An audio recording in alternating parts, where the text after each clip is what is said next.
ಪ್ರಾರ್ಥಿಸ್ಬೇಕು? ನಾವು ಪಾಪಗಳನ್ನು ಒಪ್ಪಿಕೊಂಡವರಾಗಿ ನಾವು ಪ್ರಾರ್ಥನೆ ಮಾಡಬೇಕು. ದಾವೀದನು ಒಪ್ಪಿಕೊಂಡಿದ್ದಾನೆ. ದಾವೀದನೊಬ್ಬನಲ್ಲ, ಅನೇಕರು ಒಪ್ಪಿಕೊಂಡು ಪ್ರಾರ್ಥಿಸಿದ್ದಾರೆ. ಹಿಜ್ಕೀಯನು ಕೂಡ ಒಪ್ಪಿಕೊಂಡು ಪ್ರಾರ್ಥಿಸ್ತಾ ಇದ್ದಾನೆ.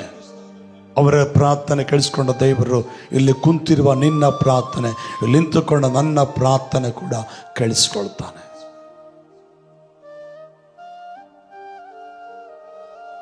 ಯಾಕೆ ನಮ್ಮ ಪ್ರಾರ್ಥನೆ ಉತ್ತರ ಕೊಡೋದಿಲ್ಲ ಗೊತ್ತಾ? ನಾವು ನಮ್ಮ ಪಾಪಗಳನ್ನು ಅರಿಕೆ ಮಾಡದೆ ಇದ್ದಾಗ ನಮ್ಮ ಪ್ರಾರ್ಥನೆ ದೇವರ ಉತ್ತರ. ವಾಕ್ಯ ನೋಡ್ರಿ, 32ನೇ ಕೀರ್ತನೆ ಅಂದುಕೊಳ್ತಾನೆ. ನೋಡ್ರಿ ಒಂದ್ಸರಿ. Price the lord. 32ನೇ ಕೀರ್ತನೆ 3ನೇ ವಚನ.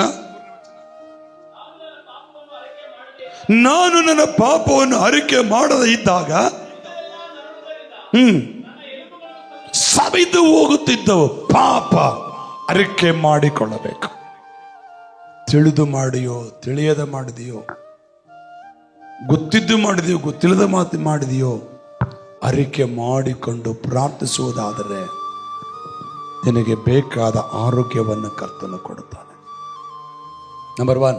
ನಂಬರ್ 2, ಎಡಬಿಡದೆ ಪ್ರಾರ್ಥಿಸ್ಬೇಕು. ಎಡಬಿಡದೆ.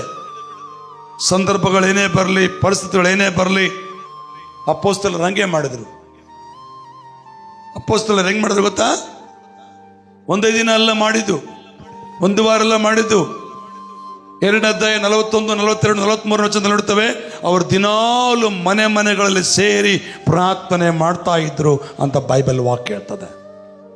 ನೋಡ್ರಿ, ಅಪೊಸ್ತಲರ ಕೃತ್ಯ 2ನೇ ಅಧ್ಯಾಯ 41, 42, 43, 44 ವಚನದಲ್ಲಿ ನಮಗೆ ವಾಕ್ಯ ಕಾಣ್ತದೆ. ಸಿಗ್ಲಿಲ್ವಾ? ಓದಿ ಓದಿ ಓದಿ.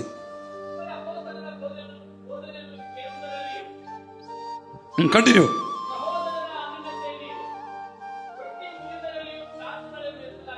ಓಕೆ.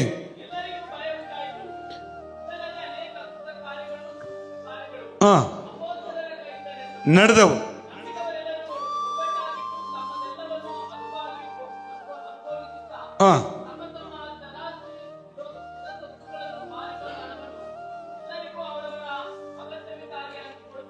ಓಕೆ.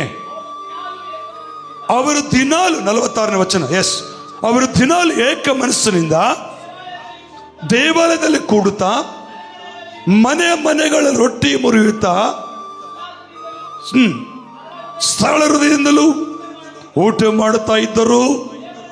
ದೇವರನ್ನು ಕೊಂಡಾಡುವವರಾಗಿಯೂ ಜನರೆಲ್ಲರ ದಯೆಯನ್ನು ಹೊಂದಿದವರಾಗಿಯೂ ಇದ್ದರು ಎಂಬುದಾಗಿ ನೋಡುತ್ತೇವೆ. ಅಂದ್ರೆ ಅವರು ಎಡಬಿಡದೆ ಪ್ರಾರ್ಥನೆ ಮಾಡ್ತಾ ಇದ್ದಾರೆ.